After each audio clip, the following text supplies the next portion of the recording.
Shalom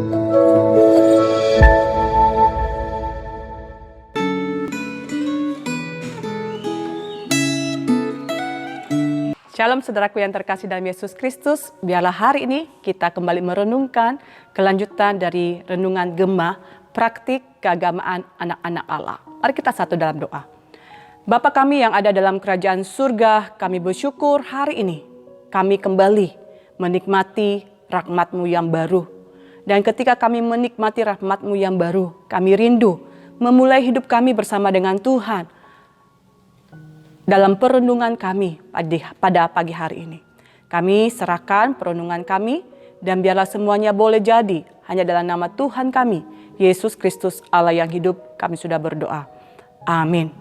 Saudara, mari kita membuka Matius 6 ayat yang pertama, demikian bunyi firman Tuhan. Ingatlah, jangan kamu melakukan kewajiban agamamu di hadapan orang, supaya dilihat mereka. Karena jika demikian, kamu tidak beroleh upah dari Bapamu yang di surga. Saudara, Tuhan Yesus ketika berkhotbah di bukit, Dia menyampaikan hal yang sangat signifikan.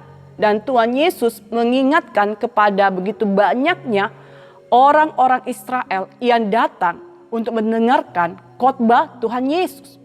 Dan Tuhan Yesus dalam khotbahnya, Dia mengingatkan kepada setiap orang-orang yang datang mendengarkan bahwa ingatlah, janganlah kamu melakukan kewajiban agamamu di hadapan orang supaya dilihat mereka.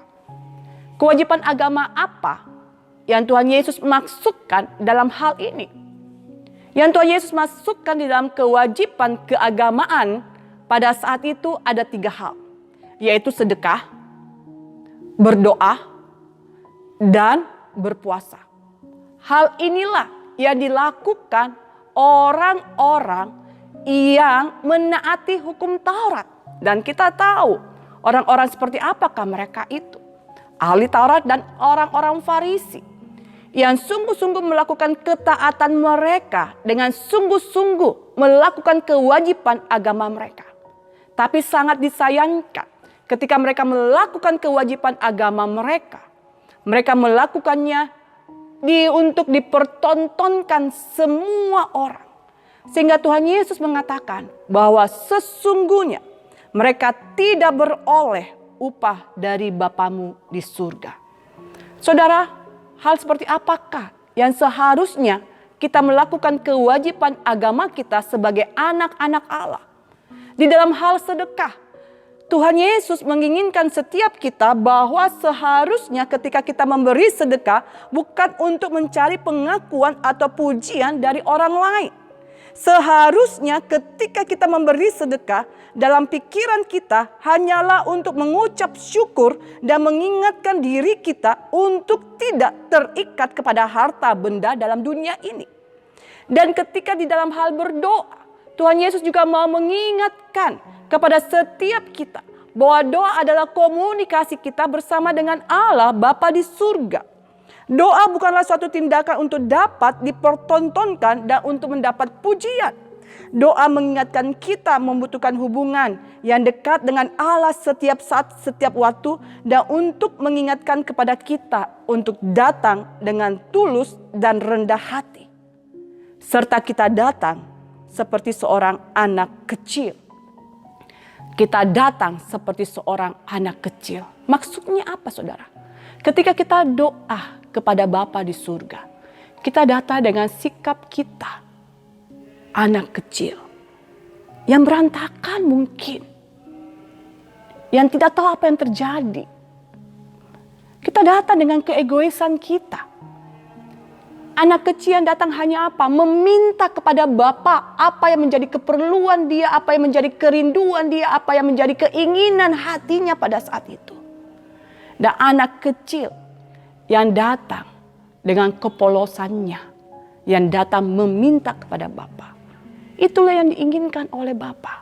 Ketika kita berdoa, kita meminta, kalau kita menyadari, kita menggantungkan hidup kita kepada Tuhan kita Yesus Kristus dalam kerajaan surga. dan hal berpuasa. Tuhan Yesus mengingatkan bahwa di dalam hal berpuasa merupakan praktek iman yang seharusnya kita menahan diri dari hawa nafsu kita, dari keinginan makan minum atau kegiatan-kegiatan yang lain. Ketika kita berpuasa sebagai bentuk pengorbanan dan pengudusan diri yang dilakukan dengan kerendahan hati serta ketulusan. Itulah yang Tuhan Yesus rindukan. Bukan ketika kita melakukan sedekah, berpuasa, dan berdoa untuk kita pertontonkan, kita perlihatkan kepada semua orang. Dan sehingga mereka mengatakan, wow, luar biasa anak Tuhan. Kita dipuji, kita diagungkan. Tapi sesungguhnya motivasi kita tidak benar di hadapan Tuhan. Oleh sebab itu Tuhan sangat menekankan bahwa orang-orang yang melakukan praktik keagamaan, bersedekah, berpuasa, berdoa, mereka akan mendapatkan upahnya. Itu tercatat saudara di dalam ayat yang kedua. Ketika Tuhan Yesus berbicara tentang hal sedekah, sesungguhnya mereka sudah mendapatkan upahnya. Ketika hal berdoa, Tuhan Yesus juga di dalam ayat yang kelima, sesungguhnya mereka sudah mendapat upahnya. Hal berpuasa, ayat 16, sesungguhnya mereka sudah mendapat upahnya. Dalam bahasa Yunani, kata upah ini berasal dari kata mitos, yang berarti mengacu pada pembayaran atau imbalan yang diberikan sebagai penghargaan atas pekerjaan atau jasa yang dilakukan seseorang. Sebagai imbalan pembayaran yang diberikan seseorang sebagai penghargaan dengan apa yang mereka lakukan.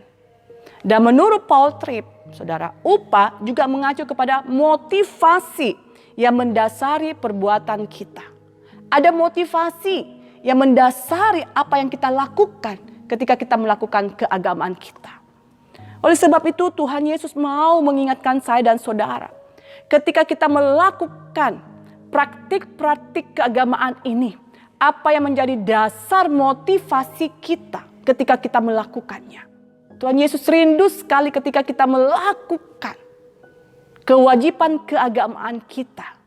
Kita didasarkan oleh karena motivasi yang benar, ketulusan kerendahan hati. Karena kita tahu hidup kita adalah ibadah di mata Tuhan. Oleh sebab itu Timothy Keller mengatakan, kebajikan dan ibadah yang benar haruslah berasal dari hati yang tulus dan rendah hati dan tidak dipengaruhi oleh motif yang salah. Mari saudara, biarlah ketika kita melakukan praktik-praktik keagamaan kita dengan memberi sedekah, dengan berdoa, dengan kita berpuasa, kita melakukan itu hanya semata-mata kita diingatkan Kristuslah yang menjadi pusat hidup saya dan saudara. Kristuslah yang menjadi contoh teladan di dalam kehidupan saya dan saudara. Karena Kristuslah yang telah membayar lunas utang dosa saya dan saudara. Sehingga saya dan saudara diselamatkan, mendapatkan kehidupan yang kekal, baik suatu saat nanti. Dan kita boleh melakukan di dalam kebenaran firman Tuhan. Motivasi kita adalah mengucap syukur kepada Tuhan yang telah menyelamatkan hidup saya dan saudara ketika kita memberi. Dan kita mau menjadi terang ketika kita memberi sedekah itu kepada orang lain. Mereka bukan lihat siapa saya, tetapi mereka melihat bahwa saya adalah pengikut Kristus yang mengasihi saya. Dan Tuhan Yesus pun juga mengasihi mereka. Ketika saya melakukan praktek berdoa, karena saya mau lebih dekat lagi bersama dengan Tuhan. Saya mau lebih peka lagi untuk mendengarkan suaranya. Dan ketika saya berpuasa untuk mengingatkan kepada saya, kepada kita sekalian, bahwa saya dan saudara adalah orang-orang yang lemah. Kita butuh kasih karunia Tuhan untuk belajar mengendalikan hidup kita. Mari kita berdoa. Bapa kami yang ada dalam kerajaan surga, kami bersyukur hari ini kami diingatkan, kami disentil lagi untuk melakukan praktik agama kami dengan motivasi yang benar di hadapan Tuhan. Hanya oleh karena kasih karunia Tuhan yang telah menyelamatkan kami. Bahwa hanya oleh karena kami rindu untuk berdekat kepada Tuhan dan belajar seperti Kristus yang mengasihi sesama kami dan mengendalikan diri kami. Dalam nama Tuhan Yesus kami sudah berdoa. Amin.